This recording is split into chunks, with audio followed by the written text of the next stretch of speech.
ఒక్కసారి నారాయణ అన్న నామం చాలదా పాపాలు కాలిపోవడానికి? నామము చాలా తక్కువ అని భావన చెయ్యవద్దు. నామ సంకీర్తనము ఎంత గొప్పదో తెలుసా? భగవన్నామము చెప్పడానికి పెట్టి పుట్టి ఉండాలి. అది లేనినాడు ఆ నామం చెప్పేటటువంటి అదృష్టం పట్టదు.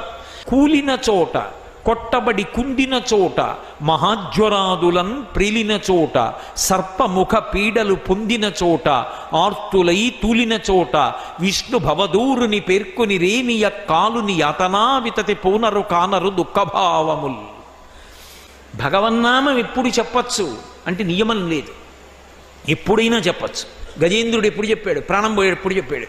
ద్రౌపదీదేవి ఎప్పుడు చెప్పింది? ఏకవస్త్ర అయ్యి ఉండగా చెప్పింది సభలో.